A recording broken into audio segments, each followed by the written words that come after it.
नमस्कार दोस्तों, कैसे हैं आप लोग। आशा करता हूं आप लोग बहुत ही अच्छे होंगे।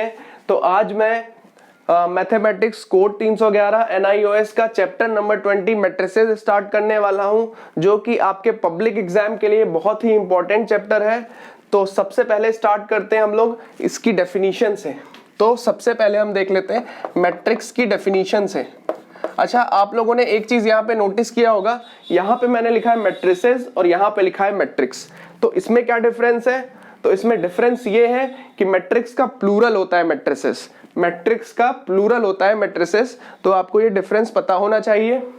अब आ जाते हैं इसकी डेफिनेशन पे। तो अगर मैट्रिक्स की डेफिनेशन लिखनी होती है तो ये होता है आपका matrix rectangular array of numbers, rectangular array of numbers arranged in rows and columns, arranged in rows and columns। अगर नंबर्स को हम अरेंज कर दे किस फॉर्म में? रोज एंड कॉलम्स के फॉर्म में। अच्छा, अरे जो होता है बेसिकली, अरे होता है कलेक्शन, चीजों का कलेक्शन, कलेक्शन ऑफ थिंग्स होता है आपका, या कलेक्शन ऑफ ऑब्जेक्ट्स होता है अरे। तो मैट्रिक्स की डेफिनेशन हो जाएगी आपकी rectangular array of numbers arranged in rows and columns.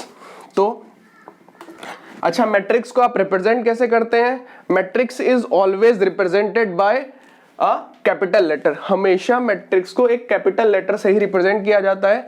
जैसा कि हम ए से रिप्रेजेंट कर लेते हैं इसे। अगर हम ए से रिप्रेजेंट करते हैं इसे तो ए इज इक्वल टू क्या लिखेंगे? मैट्रिक्स हमें एक लिखनी है तो हमने लिख दिया 2 5 7 3 8 9। तो ये एक आपकी मैट्रिक्स है, ये आपकी एक मैट्रिक्स है, ये इसका एक रिप्रेजेंटेशन है। एक हमने एग्जाम्पल ले लिया मैट्रिक्स का। तो अच्छा, अभी हमने डेफिनेशन में क्या बोला? डेफिनेशन में बोला rectangular array of numbers arrange in rows and columns. अब ये रोज एंड कॉलम्स कौन सी चीज है?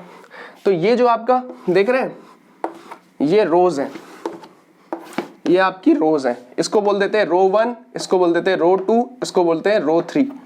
और ये जो है आपके, ये है कॉलम्स, ये है कॉलम्स। तो जैसा कि आप देख पा रहे हैं, इसमें 3 रोज है और 2 कॉलम्स है, 3 रोज है एंड 2 कॉलम्स है। तो एक सिंपल हमने एग्जांपल ले लिया मैट्रिक्स का एक। अब देखते हैं इसमें जो नेक्स्ट चीज आती है आपकी, order of A matrix. Order of a matrix, किसी भी मैट्रिक्स का ऑर्डर कैसे फाइंड करते हैं? अगर किसी भी मैट्रिक्स का ऑर्डर आपको फाइंड करना है तो सबसे पहले आप क्या लिखते हैं? सबसे पहले आप लिखते हैं टोटल नंबर ऑफ रोज। उस मैट्रिक्स में टोटल नंबर ऑफ रोज कितने हैं, मतलब कितने रोज हैं। तो इसमें देखिए, जैसा कि आपके पास 3 रोज हैं तो हमने 3 लिख लिया पहले और यहाँ पे क्रॉस लगाया, यहाँ पे हमने क्रॉस लगाया। और कॉलम्स कितने हैं? 2, तो हमने लिख दिया 3 क्रॉस 2। तो इस मैट्रिक्स का जो ऑर्डर हो जाएगा वो हो जाएगा 3 क्रॉस 2। तो ध्यान से सुनिएगा, मैंने बोला क्रॉस, मैंने मल्टीप्लाई नहीं बोला, मैंने मल्टीप्लाई नहीं बोला या प्रोडक्ट नहीं बोला, यहाँ पे मैंने बोला है क्रॉस। तो आपको इसी तरह पढ़ना है 3 क्रॉस 2। तो इस मैट्रिक्स का ऑर्डर कितना हो जाएगा? 3 क्रॉस 2।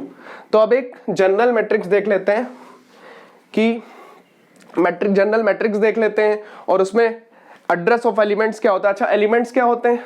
ये जो आप देख रहे हैं इसके अंदर नंबर्स, या नंबर्स की जगह कोई फंक्शन भी हो सकता है, नंबर्स की जगह कुछ और चीज भी हो सकती है, साइन थीटा, कॉस थीटा, या कोई भी फंक्शन भी हो सकता है। तो ये जो होते हैं आपके एलिमेंट होते हैं, ठीक है, एलिमेंट ये होते हैं आपके एलिमेंट। अब इसके बाद देखेंगे एड्रेस ऑफ एन एलिमेंट, मतलब एड्रेस कैसे डिफाइन कर सकते हैं हम, या एड्रेस को कैसे एक्सप्रेस कर सकते हैं। तो एड्रेस को देखते हैं। तो जैसा कि एक जनरल एग्जांपल ले लेते हैं, 1 2 3 4 5 6 7 8 9। ठीक है, अभी हमें जनरल रिप्रेजेंटेशन करना है इस मैट्रिक्स का। अच्छा, ये मैट्रिक्स, इस मैट्रिक्स का ऑर्डर क्या है? इस मैट्रिक्स में 3 रोज है, 1 2 3 और 3 कॉलम्स है, 1 2 3। 3 रोज है, 3 कॉलम्स है, तो ये 3 क्रॉस 3 की मैट्रिक्स है, ये एक 3 क्रॉस 3 की मैट्रिक्स है। तो पहले हमने रो नंबर लिखा, फिर उसके बाद कॉलम।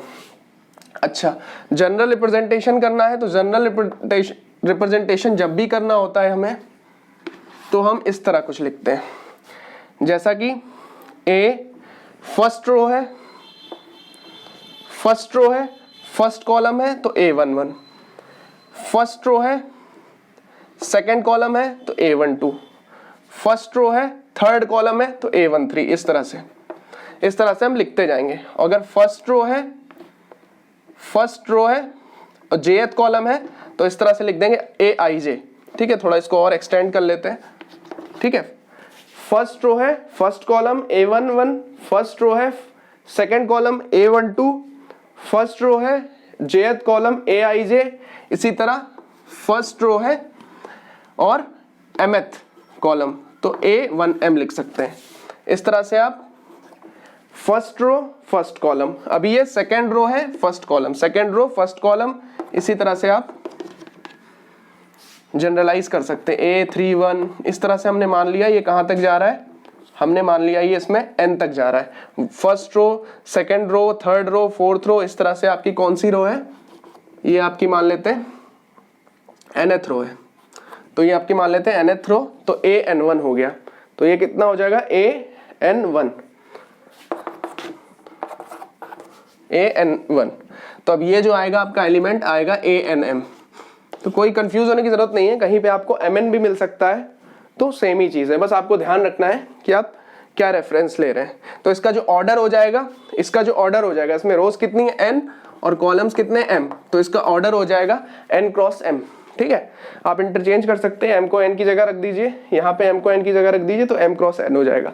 तो ये आपका जो है एक जनरल रिप्रेजेंटेशन है, ये आपका एक जनरल रिप्रेजेंटेशन है।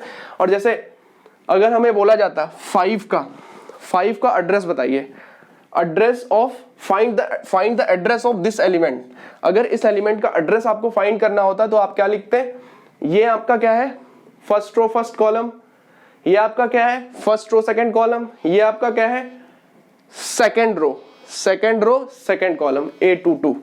तो ये आपका क्या है A22 कितना गिवन है आपका 5 गिवन है, A22 कितना गिवन है आपका 5 गिवन है। तो इस तरह से आप इसको समझ सकते हैं। अब जो नेक्स्ट चीज है हमारी वो है, हम कुछ क्वेश्चंस पे आते हैं, कुछ क्वेश्चंस की हेल्प से और इसको डिटेल में समझते हैं। चलिए